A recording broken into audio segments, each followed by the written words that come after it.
नमस्कार जय माँ Samalei soft life Sambalpuri blog रे आपण मानकु बहुत बहुत स्वागत करुछी।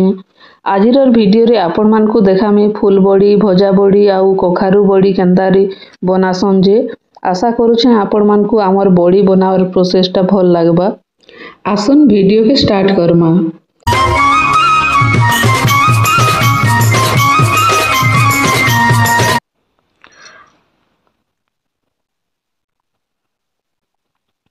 एटा देखुन बिरी के निया 5-6 घंटा पानी देकरी पहला बुतरे देसन।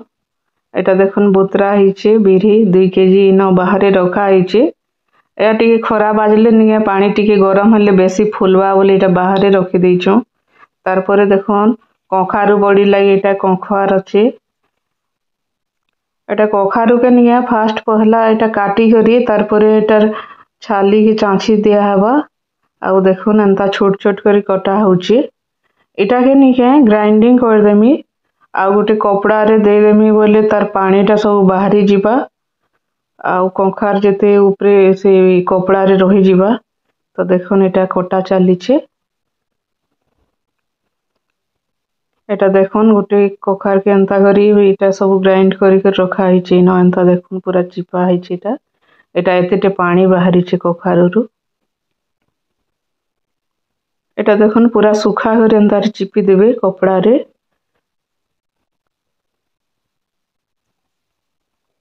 तार परे निया बड़ी बिरी के भल से पूरा धुई देबे 8-10 थर भी धुईबे। न जन पाउडर थेसी बिरी रे सेटा सब व्हाइट पानी गला तक धुई थिबे बोले बड़ी सफा हेसी। तो एटा देखुन पूरा सब सफा कर धुआ हिचे। तार परे निया एटा के एभे हमें बाटमु इनो आवन नहीं मेसिन अच्छे बोले नहीं है इनो बिरी के बाटसु आमे आउ एभे तो मिल माने हे गला न हनके भी पीसे नेले हेसी। याडे एटा नहीं है बरी रे देवार लागि एटा सब मसला माने कढ़ा हिचे देखुन। एटा अदा जीरा आउ मिर्चा ई तीनटा के इनी गोटे मसला पेस्ट बना हेसी।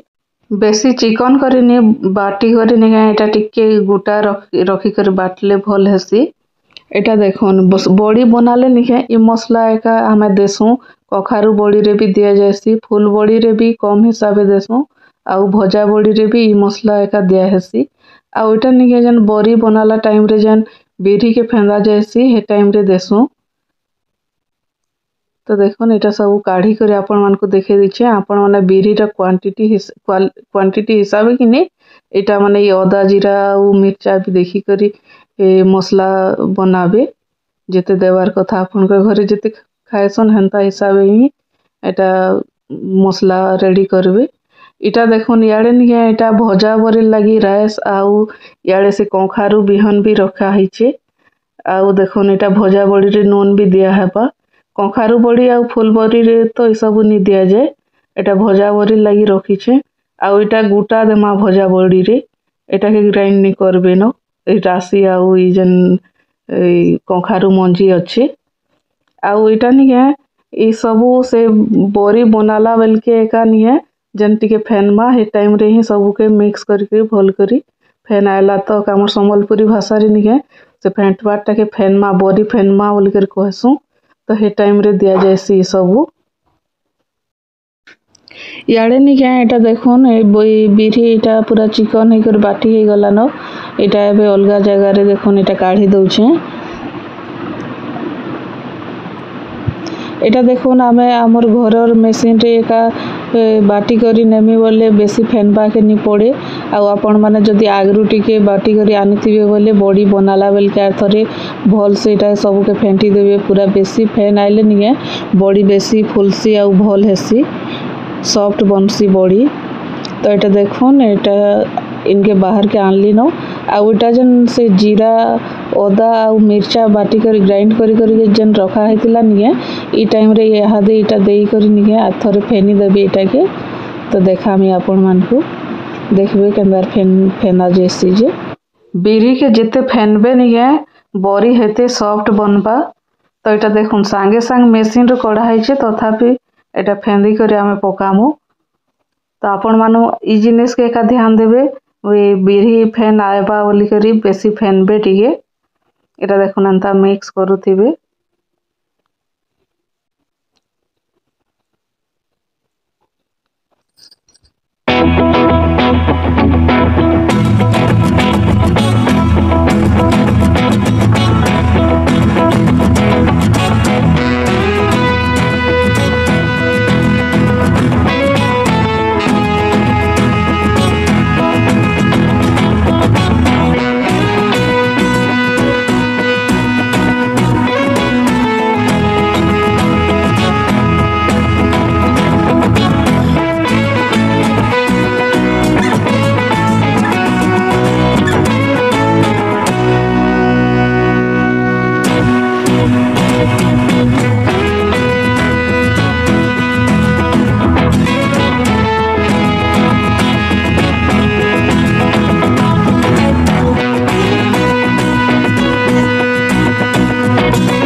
এটা দেখুন এটা सब बड़ी पका सरला न आमर এটা आपण माने जेडे साइज रे बड़ी पकामी बोले हंता कर पकाई पारबे छोट बड़ करि पारबे एटा।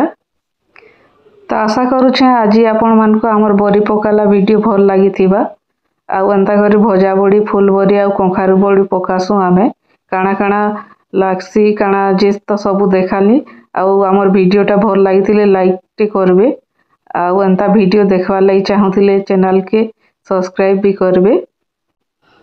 देखुन काना डाउट रहले नि के आपण माने कमेंट रे भी एटा पछरे पारबे आ भजा बड़ी के टिके टिके बड़ कर एटा पका चली छे देखो।